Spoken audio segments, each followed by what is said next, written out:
Okay, cool. So I'm live. What's going on, y'all? How y'all doing? I'm gonna try to wait and get some people in the chat. Just want to have a quick live stream on that Twitter hack that happened. I wanted to just put some information out about it, as well as after that, I'm gonna talk about ways you could protect yourself as well, because this points out like some issues that people should be aware of. And I want to go through and show people how to protect themselves when they're online and using social media. So just give me a second. I want to wait till a couple people come in. What's up, Gabe? Hey, how you doing, man?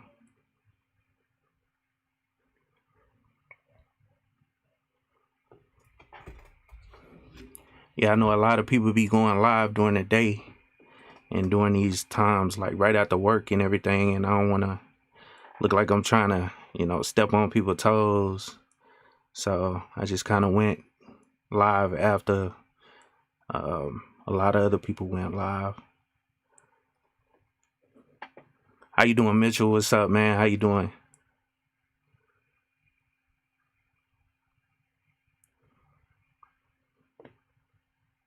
And this will be a short live stream, and it's kind of impromptu. I've never really just hopped on and did a live, but I seen this article, and I thought it would be a good article to just kind of review and show people. And it's just mainly to protect yourself, you know what I'm saying? So let me go on and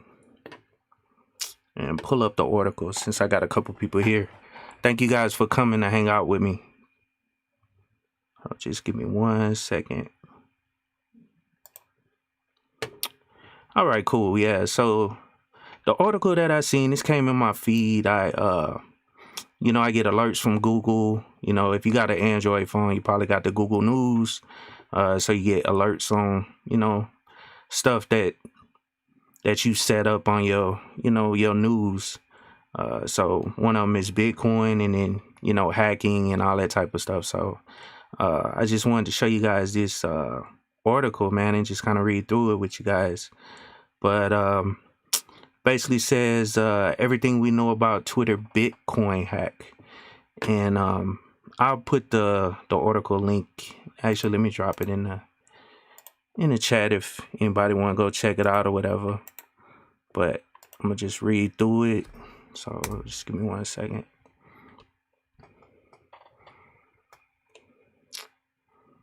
Okay, so this is like a tweet from Binance, or example of the actual hack.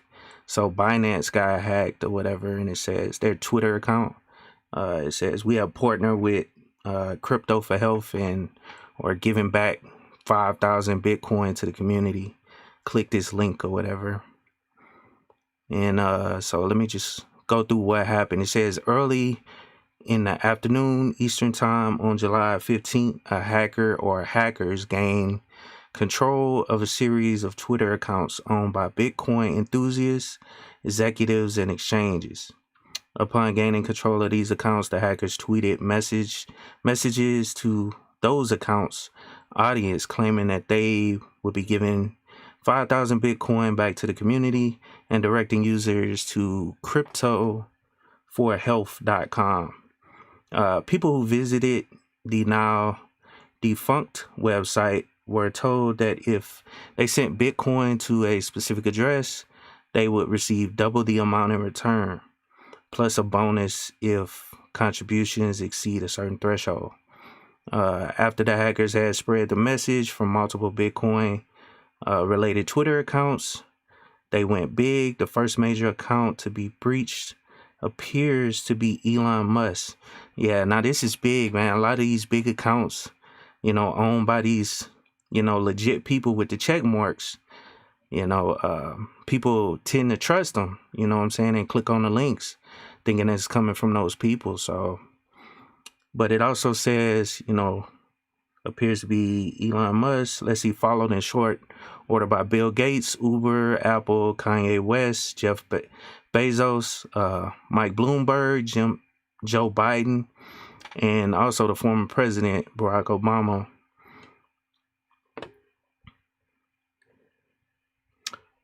And this is the site. This is the actual site where if you would have clicked on that link or whatever, or sent your Bitcoin to the address that they said, you know, they're going to give you 2 times back. So this is the site right here. But and then right here it says most of those accounts tweeted some variant of the same message. If someone were to send Bitcoin to the address specified in the tweets during a 30-minute window, the account owner would return double the amount. So yeah, that was the scam. So hopefully nobody I know, you know, fell for this scam. But I mean, you never know, man. I mean, if it's coming from a legit looking account with it, especially with the check mark, you know what I'm saying? Then you would think it's legit, but I mean, you could lose a lot of money from this. But let's see. By this point, Twitter had caught on and was attempting to contain account breaches. In an effort to prevent more scamming messages being shared, Twitter temporarily removed the ability for verified users to tweet. If the owners of these accounts wanted to communicate on the platform, they either had to create temporary accounts, retweet existing tweets, or both.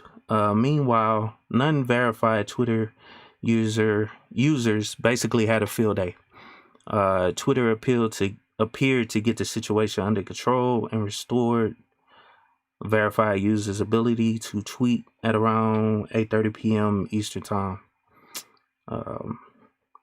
At that time, Twitter confirmed that it had opened an investigation into the hack, and one day later, the FBI confirmed that it's launching an investigation of its own.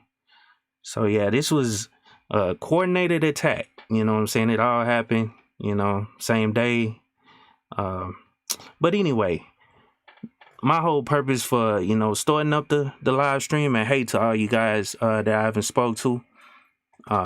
Nice to see all y'all in the chat. But the main thing I want to, I guess, push to people is just protect your accounts. You know, use strong passwords on your social media accounts, as well as, you know, make changes to your privacy on there. They have a lot of privacy settings within, you know, all these social media accounts if you're going to use them. You know what I'm saying? So just protect yourself by using strong passwords. And also you can check if a password that you currently use has been, you know, compromised by going to, let's see, and they actually released a new database for this. So have I been pwned? And so this is a place where you can actually check if your password has been compromised, your username and password. They have data dumps of all the, you know, username and passwords that have been compromised in the past, or that were included in a breach that happened with a company like what was that, Ashley Madison dumps. I remember when that happened, you know, a years back or whatever. And I forget the other companies like Target. I know Target got breached at one point. Well, anyway, you could check to see if any of your accounts have been, you know, compromised by searching your email address. It's all in, you know, hash, you know what I'm saying? So, but you could check your email address, just type it in here and type pwn, and it'll let you know if that username and password was, you know, included in any of the breaches. And if you scroll down, you can see a lot of the companies that have been breached, you know, recently. So that's another way to check, you know, and see if your password has been compromised. And then also another thing I wanted to do is just talk about a password manager. One that I use is KeePass. So you can use this. And there's another one, LastPass, but let's go to KeepPass right fast. And I use the XC version, and this is an open source software. So you can install it on it's cross-platform. You can install it on, Linux, Mac OS, and Windows and use it. But anyway, this is basically an encrypted database where you can, store all your username and passwords. You just have to set up a master password once you create the database. And the master password is the only password you have to remember. So you can create a strong password, but easy enough for you to remember, because that's the only password you have to remember. Just note that you don't want to use it anywhere else. So that one password, that's something that you never use on any other account. The only thing you use it for is, unlocking that database with all your other username and passwords in it. And then you can just, copy and paste the passwords into whatever website you're going to. And then also what I was talking about, LastPass, that's another one. And this one is online, I believe, or they have a cloud feature. KeepPass is, offline. And you basically download the application, install it on your system.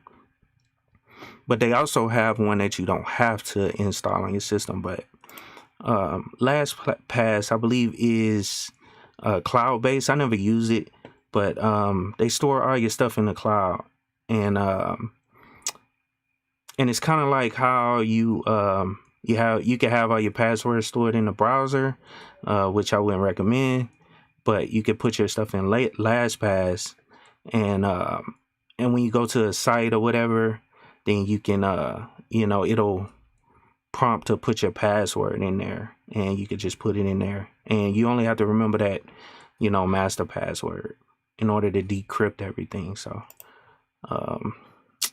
but anyway, that's all I wanted to talk about, man. I hope you guys I guess got something out of it, and I would recommend you read this article a little more.